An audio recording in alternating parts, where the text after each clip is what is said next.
আসসালামু আলাইকুম। আমাদের অনেক ফোনে এখন ভার্চুয়াল র্যাম থাকে। তো আমরা অনেকেই চাই কি আমাদের ফোনগুলো কেনার আগে ভার্চুয়াল র্যাম যেগুলো ফোনে থাকে সেগুলো নেওয়ার চেষ্টা করি।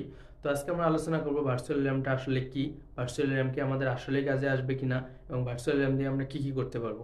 তো এই বিষয় নিয়ে আজকে আলোচনা করব। তো প্রথমে আমরা জানার চেষ্টা করব ভার্চুয়াল র্যামটা কি। ভার্চুয়াল র্যাম হচ্ছে আমাদের ইন্টারনাল স্টোরেজ থেকে আমাদের কিছুটা সংখ্যক র্যাম তৈরি করা বা আমাদের ইন্টারনাল স্টোরেজটাকে র্যামে কনভার্ট করা। তো আসলে এই র্যাম দিয়ে আমাদের কোনো কাজে আসবে কিনা এ বিষয় নিয়ে আপনাদের বলতেছি। এর আগে বলি আমাদের স্টোরেজকে বা ইন্টারনাল স্টোরেজকে কিভাবে র্যামে কনভার্ট করব।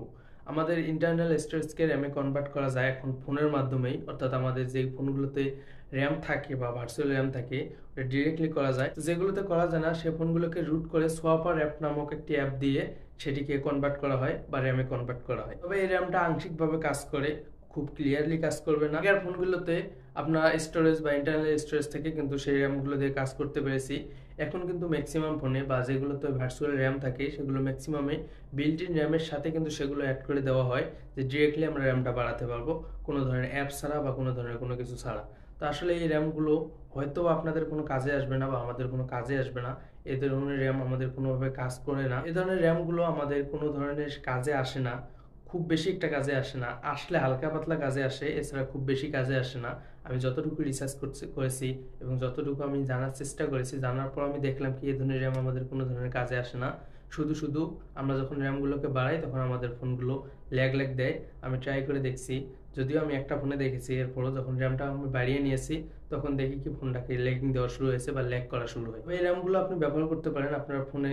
সাপোজ 4 জিবি র্যাম আছে, সেখানে যদি আপনার 10টা অ্যাপ্লিকেশন থাকে বা আপনার আরেকটা অ্যাপ্লিকেশন প্রয়োজন, তখন যদি আপনি এই র্যামটাকে বাড়ান বা ভার্চুয়াল র্যামটাকে বাড়ান, সেটা আপনার সাপোর্ট হিসেবে কাজ করবে। অর্থাৎ আরেকটা যখন অ্যাপ্লিকেশন আপনার খুব প্রয়োজন হবে তখন যদি আপনি সেটাকে কনভার্ট করেন, সেই অ্যাপ্লিকেশনটা আপনার এখানে আসবে, অর্থাৎ এই র্যামে চলে আসবে, সেখান থেকে কিন্তু আপনি অ্যাপ্লিকেশনটা ব্যবহার করতে পারবেন। কিন্তু তখন আপনার ফোনের অনেক পরিমাণে হিটিং ইস্যু দেখা দিতে পারে, ল্যাগিং ইস্যু দেখা দিতে পারে। তো যারা চাচ্ছেন যে ভার্চুয়াল র্যাম দেখে ফোন কিনবেন, আমার মতে ভার্চুয়াল র্যাম দেখে ফোন না কেনাই ভালো, বা ভার্চুয়াল র্যাম যেগুলোতে থাকে সেই ফোনগুলো অ্যাভয়েড করাই উচিত আমাদের।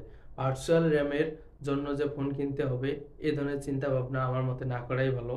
আমাদের বিল্ট ইন যে র্যাম আছে সেগুলো দিয়ে অনেক কিছু করা যায়। এখনকার ম্যাক্সিমাম ফোনে 6, 8, 12 বিভিন্ন ধরনের র্যাম থাকে, তো সেগুলো দিয়ে মোটামুটি আমাদের সকল কাজ চলে যায়, ভার্চুয়াল র্যামের কোনো ধরনের প্রয়োজন হয় না। আমার মতে ভার্চুয়াল র্যাম দেখে কোনো ধরনের ফোন না কেনাই ভালো। তবে যদি চান আপনি ব্যবহার করতে পারেন, যে ভার্চুয়াল র্যাম ব্যবহার করবেন না, কোনো পছন্দের ফোন দেখে সেটা নিতে পারেন। আজকের ভিডিওটি এ পর্যন্ত। ভিডিওটি একটু উপকার আসলে লাইক করতে ভুলবেন না, চ্যানেলে নতুন হলে সাবস্ক্রাইব মাস্ট বি। দেখা হচ্ছে খুব শীঘ্রই পরবর্তী ভিডিওতে। ততক্ষণে সবাই ভালো থাকবেন, সুস্থ থাকবেন। খোদা হাফেজ।